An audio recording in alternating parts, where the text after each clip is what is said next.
À un moment donné de sa vie, tout individu désire s'acheter une maison ou acquérir une parcelle de terre urbaine afin d'y bâtir sa résidence ou tout autre projet immobilier semblable à but lucratif ou non lucratif. Cependant, il est bon de savoir que le foncier étant le substrat ou le socle de tout développement, plusieurs usagers se font avoir ou se font arnaquer parce qu'ils n'ont pas pris de bonnes précautions. Alors, dans cette vidéo, nous allons vous donner 3 erreurs fatales ou 3 raisons pour lesquelles plusieurs personnes se font arnaquer. Sur ce, restez jusqu'à la fin. Bonjour tout le monde, ici Paul Jonathan, votre expert en stratégie immobilière. Et sur cette chaîne, l'Eldorado c'est l'Afrique, nous parlons de business, d'immobilier et surtout d'entrepreneuriat. Alors, dans cette vidéo, nous allons vous donner 3 erreurs pour lesquelles plusieurs personnes se font arnaquer quand il s'agit d'immobilier. Et ces erreurs même peuvent être reportées ou peuvent être observées dans bien d'autres secteurs d'activité. Sur ce, restez jusqu'à la fin car le 3e point est pour ma part le point le plus important, le plus saillant. La première raison pour laquelle plusieurs personnes se font arnaquer quand il s'agit d'immobilier, c'est l'amour des offres trop intéressantes ou trop alléchantes. La plupart des personnes qui se sont fait arnaquer, ils ont certainement vu des offres dont la valeur était en dessous de la moyenne et se sont tout de suite jetés là-dessus, sans même prendre la peine de vérifier si le bien en question était vendable. Si le bien en question ne souffrait d'aucune irrégularité, ils ont tout de suite déboursé de l'argent sans même connaître les procédures. Ils ont payé de l'argent et après, ils se sont rendus compte que le bien en question avait été vendu, soit vendu à quelqu'un auparavant, ou le bien souffrait d'une certaine hypothèque ou de bien d'autres litiges qu'on voit généralement en matière d'immobilier. Et voilà, ces personnes, étant donné qu'ils ne sont pas encore propriétaires sur le bien, se font arnaquer et perdent leur argent. C'est bien le cas pour plusieurs personnes qui achètent des terrains. On leur fait savoir que les terrains sont titrés avec des lettres d'attribution et autres. Et eux, sans même prendre la peine de vérifier réellement la lettre d'attribution, ils achètent le terrain et après ils se rendent compte que le site n'est pas approuvé et que même le bien a déjà été vendu à plusieurs autres personnes. Et en fin de compte, plusieurs perdent beaucoup d'argent dans ce genre de situation. D'où la première raison pour laquelle les gens se font arnaquer. La deuxième raison pour laquelle plusieurs se font arnaquer, c'est la mauvaise interprétation du rôle du notaire. Pour le commun des mortels, le notaire est Dieu. Pourtant, le notaire, il n'est pas Dieu. Dans l'esprit de plusieurs, tout acte qui a été signé devant un notaire est considéré comme un sésame et ne peut être jugé d'aucune irrégularité. Pourtant, dans le fond, ce n'est pas le cas. Je vous explique comment est-ce que ça se passe avec le notaire. Le notaire, c'est le technicien du droit. C'est l'officier public chargé d'authentifier les actes juridiques.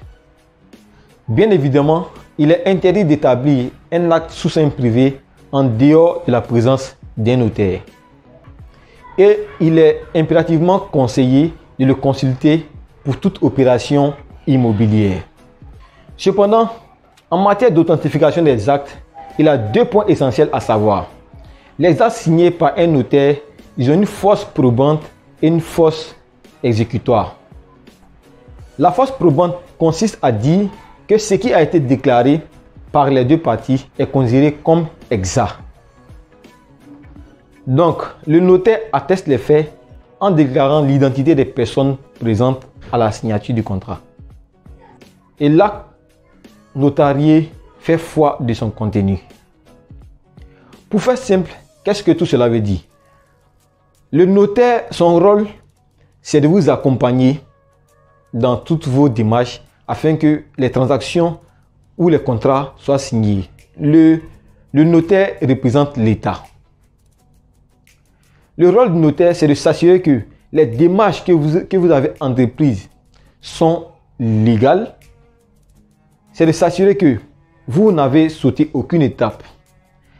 Par contre, le rôle du notaire n'est pas de vérifier si les documents que vous avez présentés sont des documents authentiques.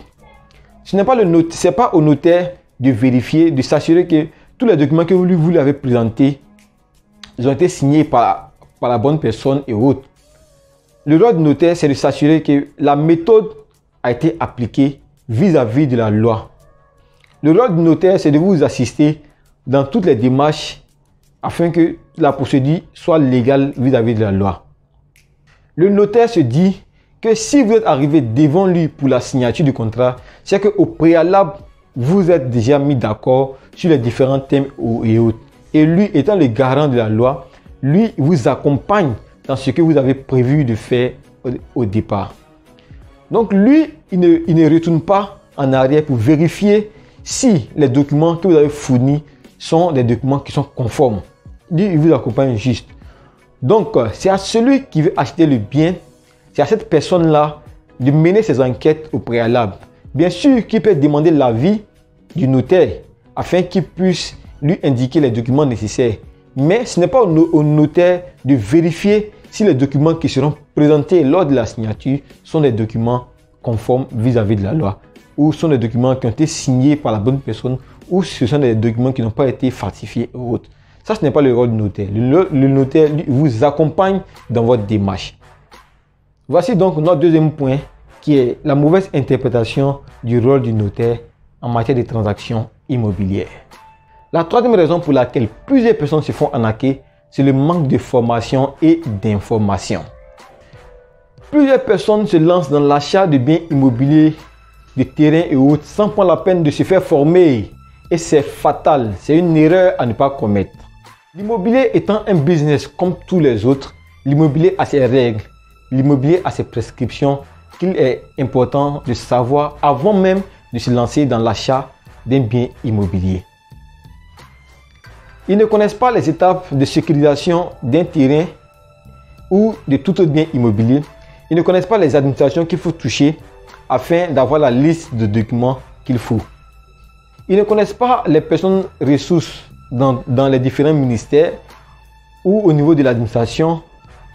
En gros, ils ne connaissent pas les personnes qu'il faut toucher avant de se lancer dans l'achat d'un bien immobilier. Aussi, ils ne se font pas former avant de se lancer afin de savoir ou de connaître les b.a.-ba, les éléments essentiels nécessaires afin de réussir tout projet immobilier. Et ils se lancent et après ils se cassent la figure quand ils se font arnaquer. C'est à ce moment-là maintenant qu'ils cherchent à apprendre avant de revenir. Pourtant c'est trop tard et ils perdent énormément d'argent. Pour résumer, nous venons de voir dans cette vidéo 3 erreurs fatales qui font que plusieurs personnes se font arnaquer en immobilier.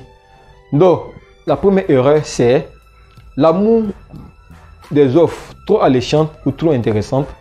La seconde, la mauvaise interprétation du rôle du notaire.